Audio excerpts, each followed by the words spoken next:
Wow. It's almost dizzying, isn't it? It really is. One minute we're impressed by AI that can, write a decent email. Hmm. And the next, it feels like we're talking about systems that could, well, potentially run entire operations themselves. Exactly. For you, the learner, someone who wants to grasp the crucial shifts in AI without getting bogged down every single tweet or announcement, this deep dive is really designed for you. Absolutely. Welcome to the deep dive. Over the next little while, we're going to unpack the most significant movements in AI from just the last couple of days, April 28th and 29th, 2025. Yeah, we've sifted through a lot of stuff. We have news reports, government announcements, research papers, Hmm. basically trying to pull out what truly matters Mm. and, connect the dots for you. And from all that, 5 key themes really, really jumped out at us. Yeah, they did. We're going to explore this idea of agentic AI that can act more independently. That sounds huge. It is. Then there's the new direction the U.S. government is taking with AI strategy. Right. And also the competition heating up among the big AI platforms. That's always interesting. Always.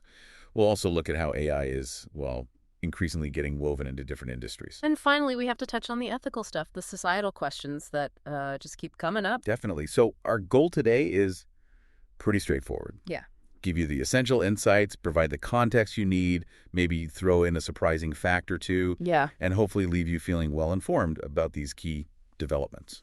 And maybe spark some new thoughts. Okay, so where do we start? Agentic AI sounds like the big one. Let's dive into that. Agentic AI. It really does feel like a step change. So digging a little deeper, what's the core difference? How is it distinct from the AI we've kind of gotten used to? Yeah, that's the key question. Yeah. So traditional AI, for the most part, has been about, let's say, accelerating human tasks, Hmm. right? Making things faster, more efficient. Think of it as an assistant. Agentic AI, though, it's different. It's about building autonomous systems, systems that can actually set their own goals, make decisions, and take actions to achieve those goals, often with pretty limited human oversight. Wow. So less like an autopilot, more like the plane flying itself entirely. That's a good way to put it. It's the difference between, say, a really smart tool and something closer to an independent worker for specific tasks. Great. And Kevin Weil at OpenAI, he predicted AI would start doing things in the real world this year, not just chatting. Exactly. And that's where agentic AI comes in. Can you give us a more concrete picture? Like, what does that look like in practice? Okay, imagine managing a company's entire IT setup. Okay, complex. Very.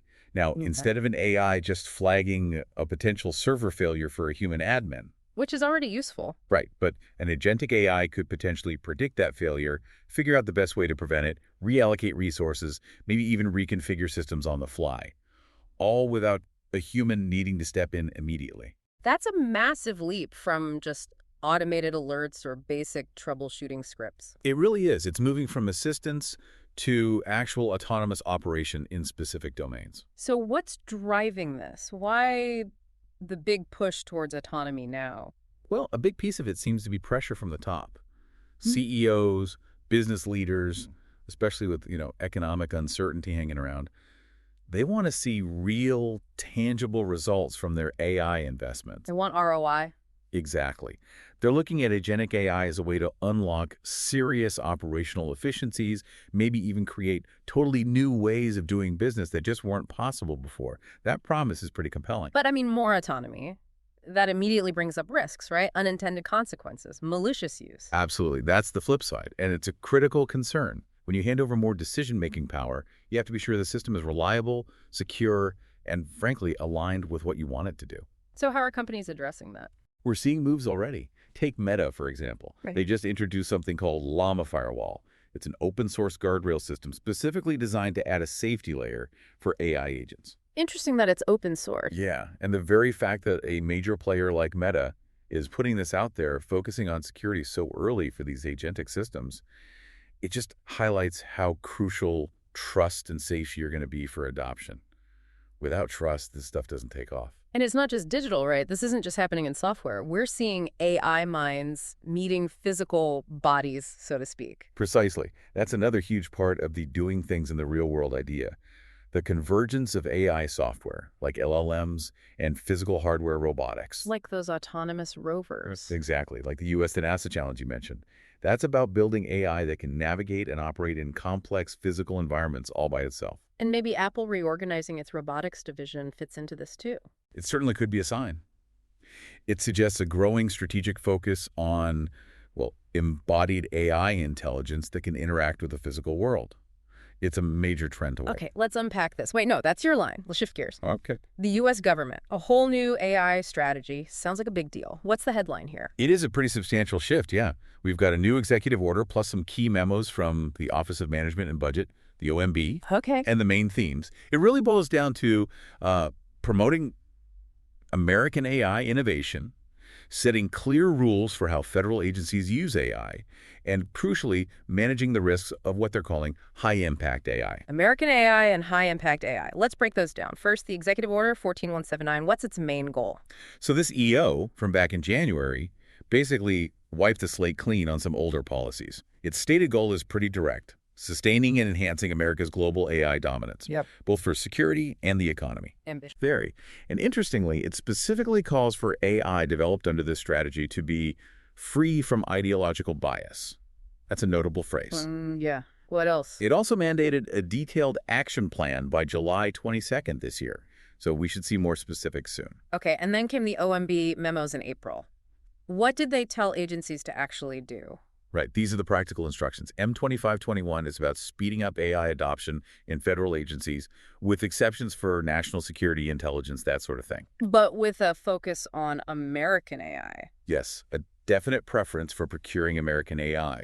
It also requires every agency to appoint a chief AI officer, a CAIO. A single point person. Makes sense. And maybe the biggest piece is this high-impact AI definition. Yeah. Basically, any AI system that could significantly impact people's rights or safety. Okay, so things like AI used in law enforcement or maybe healthcare decisions benefits eligibility. Exactly. Those systems will face much stricter requirements, heightened due diligence, minimum risk management practices, and agencies have a deadline, April 2026, to stop using any high-impact AI that doesn't comply. That's a pretty firm deadline. What about buying AI? Is there guidance on that? Yep, that's Memo M2522. It covers AI acquisition. Again, it pushes prioritizing American AI providers. It also demands strong privacy protections written into contracts. And this is interesting. It aims to prevent vendor lock-in. Always a concern with tech procurement. How? By requiring things like clear knowledge transfer processes, making sure data and models can be moved, transparent licensing and pricing, basically trying to keep agencies from getting stuck with one supplier. Plus, mandatory ongoing testing and monitoring of the AI once it's deployed. Now, here's where it gets really interesting, according to our source material. This potential move away from strictly mandating the NIST risk management framework. Agencies might develop their own risk practices. That's a subtle but potentially very significant point. While NIST RMF has been the go-to standard, these new directives seem to offer agencies more leeway, especially for these high-impact systems. What could that signal? Well, combined with a strong American AI push, some see it as leaning towards maybe technological nationalism, giving U.S. providers an edge in government contracts. But the potential downside? It could create friction internationally. If the U.S. develops its own specific standards separate from emerging global norms, it might complicate collaboration and even slow down progress if systems aren't interoperable. It's a definite tension. And you can see the strain on the agencies themselves, right? They need to adopt AI faster, but also define high impact, create risk frameworks, negotiate these complex non-lock-in contracts, do ongoing monitoring. It's a huge lift. There's a real operational tension there. Accelerate, but be incredibly careful and compliant. Yeah. That demands significant resources, expertise, things that agencies might be stretched thin on already. And hovering over all of this is the copyright issue. Training data, still unresolved. Still a massive unresolved issue. The public comments on the AI action plan apparently showed deep divisions, some wanting very permissive use of data, others demanding strong copyright protection. And that directly impacts this whole American AI strategy. Absolutely. What data can these models legally be trained on? It fundamentally shapes the capabilities and competitiveness of any AI system. It's a critical piece of the puzzle that still needs solving. Okay, shifting again. Theme 3, the platform wars. This space just never cools down, does it? Meta, Alibaba making moves. Never a dull moment. Yeah. The competition among the big LLM and AI system providers is definitely heating up again. So Meta first, they've launched a standalone Meta AI app, Llama 4 powered, going head-to-head with ChatGPT, Google, Anthropic. That's clearly the positioning, yes. A direct competitor. And their big play seems to be personalization through user data. That's the core differentiator they're highlighting. Leveraging their access with user permission, they stress to Facebook and Instagram data to build a personal AI that really understands your context, your connections, your preferences. So better voice chats, understanding what you actually mean. That's the goal. And integrating it into their discovery feed, even the Ray-Ban glasses. Mhm. It's about embedding this AI deeply into their ecosystem. It's an interesting contrast, though. Llama gets huge developer buzz, tons of downloads. 1.2 billion downloads, yeah. Impressive. But ChatGPT just crushed it with end-user adoption. Most downloaded app in March. That's huge visibility. It is. And that highlights Meta's potential challenge. While developers love Llama, will regular users embrace an AI deeply tied to their social media data? Those privacy concerns are real and could definitely hinder adoption, even if the tech is good. It's a double-edged sword. And this whole ostensibly open source but not really thing with Llama, it feels like a different strategy than OpenAI's closed approach. It really is. Meta seems to be betting on building a massive developer ecosystem around Llama, hoping that translates into broader success. OpenAI went straight for the consumer with ChatGPT, keeping it closed. Two very different philosophies on how to win this race open versus closed. Meanwhile, across the Pacific, Alibaba launches Q3. Yep. Details are still a bit sparse, described as hybrid AI reasoning models. But the key point is, China is still very much in this game. Right. It's not just Alibaba. Baidu's Ernie models are strong contenders, too. Absolutely. And this intense international competition feeds right back into those U.S. policy concerns we just discussed. The drive to foster American AI is partly fueled by seeing the advancements happening elsewhere, particularly in China. It's a global geopolitical AI race, no doubt about it, and everyone's feeling the pressure to show results. Okay, let's move to our fourth theme. How AI is actually getting used, moving beyond the hype into practical, everyday integration in businesses. Exactly. This is where the rubber meets the road. We're seeing AI transition from pilot projects to being embedded in workflows across tons of different industries. What are the main goals driving this integration? It's mostly about boosting efficiency, obviously, but also unlocking totally new capabilities, making smarter decisions, and increasingly rethinking how work gets done, workforce restructuring. Let's get specific. What about media and entertainment? Our sources say AI is turbocharging production there. Things like automated video editing, captioning, huge time savers. I can imagine. Also, more efficiency in animation, dubbing for different languages, even using AI for predictive analytics to figure out what audiences want to watch next. Reuters was mentioned with an AI suite doing transcription, translation, metadata tagging, planning, scene detection, and synthetic voice too. Okay, what about law? That seems ripe for AI. Definitely. Legal tech is seeing a lot of action. Platforms like Bloomberg Law are using AI and ML for smarter legal research, finding relevant case law or statutes faster. Points of law, smart code, those kinds of features. Exactly. Plus, analyzing legal briefs automatically, predicting how litigation might turn out, searching court dockets more effectively, even benchmarking contracts. Thomson Reuters thinks AI could save corporate lawyers something like 13 hours a week within 5 years. That's substantial. Wow. Cybersecurity. Using AI to fight AI-driven threats. It's an ongoing arms race. Firms like Alpha Mountain AI are using it for real-time threat intelligence, like classifying malicious URLs instantly, helping security teams keep up with constantly evolving attacks, especially in complex areas like cloud security. Even in places like food and ag. Yep. AI is helping speed up R&D cycles for new crops or food products using predictive analytics, and optimizing supply chains, making all that complex data easier to access and understand, maybe through chatbots for farmers or distributors. The challenge there is often fragmented data, right? Huge challenge. Getting good, standardized data is often the bottleneck in that sector, like many others. Collaboration is key. But maybe the most attention-grabbing application is in how companies manage their workforce. Duolingo seems like a stark example. It really stands out. Actively replacing human contractors with AI for content creation. That's a big statement. And integrating AI into hiring, making managers justify not automating a role. Yeah, it signals a fundamental shift. It's not just about efficiency anymore. It's about questioning which human roles are truly necessary in the age of AI. This lines up with broader studies, like one from Nick Elzol, predicting that something like 92% of ICT jobs could be significantly transformed. 92%. It's a huge number and suggests massive upheaval. And we're seeing AI pop up everywhere else, too. Government mapping, analyzing crypto transactions, fashion design, education. It's becoming pervasive. U.S. to NASA mapping, finance tackling illicit stablecoins, Norma Kamali exploring it in fashion, tools for diagnosing cognitive skills in education, supporting creative learning. The interest is broad and deep, reflected in events like AWS Deep Dive Days, focusing purely on generative AI business cases. There's that distinction again, AI for efficiency versus AI for transformation. It's crucial. Automating existing tasks is one thing. Replacing entire workflows or job functions, like the Duolingo example or the potential of agentic AI, that's a different level of impact. It changes operational models, workforce composition. And underpinning all of this, successful deployment absolutely hinges on having good data, doesn't it? Absolutely critical. Availability, quality, integration, governance. Without a solid data foundation, most ambitious AI projects will struggle or fail. It's often the biggest practical barrier. Which brings us back to skills. The workforce needs to adapt. AI literacy isn't just a buzzword anymore. Not at all. It's becoming a core competency. We need people who can work with AI, manage it, understand its outputs, plus new roles focused entirely on AI development and oversight. Corporate training is becoming essential. Okay, that leads us perfectly into our final theme, the nexus of ethics, trust, and societal concerns.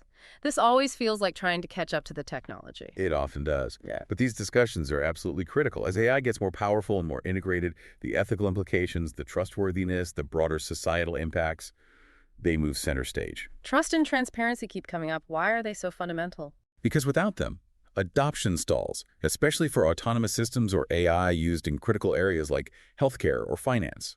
People and organizations need to feel confident that AI systems are reliable, fair, secure, and understandable, at least to some degree. Bloomberg was mentioned emphasizing transparency in their AI development.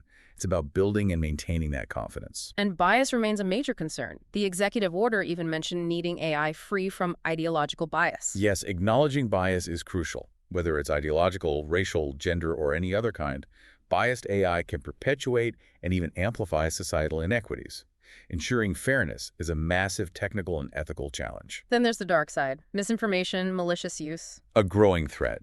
We're seeing increasingly sophisticated AI-generated deepfakes. That racist recording targeting a school principal is a chilling example. And AI robocalls interfering with elections, cloned voices used in ransom scams.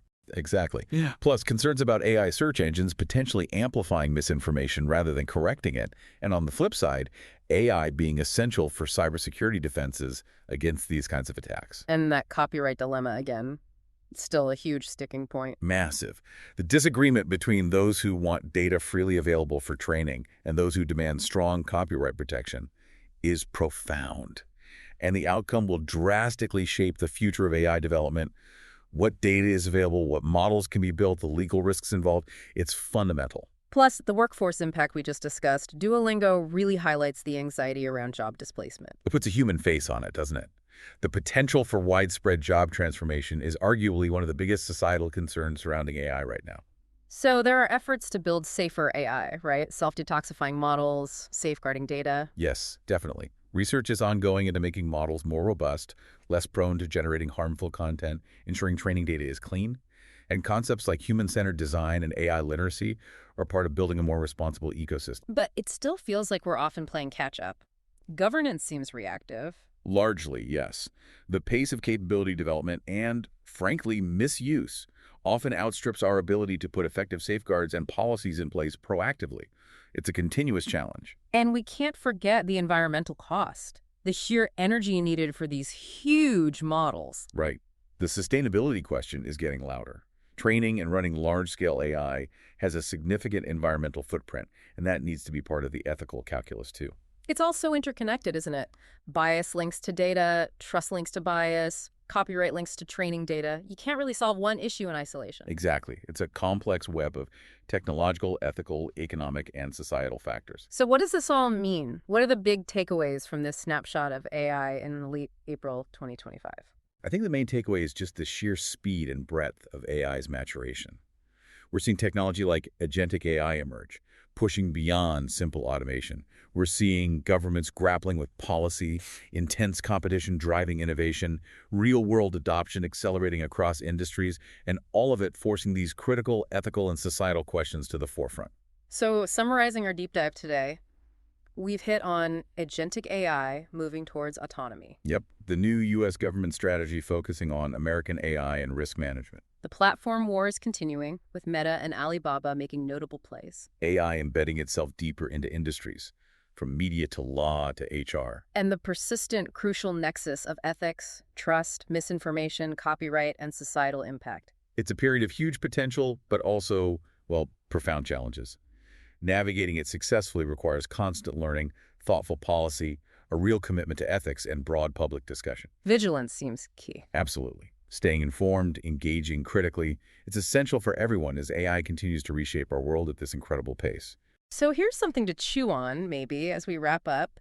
Considering this rapid rise of agentic AI and the U.S. government's explicit focus now on American AI, how might that actually reshape the global landscape, for innovation, for collaboration in AI in the next few years? And what could the long-term ripples be for you, just as an informed individual trying to make sense of it all? That's a great question to ponder. Thank you for joining us for this deep dive into these critical AI developments.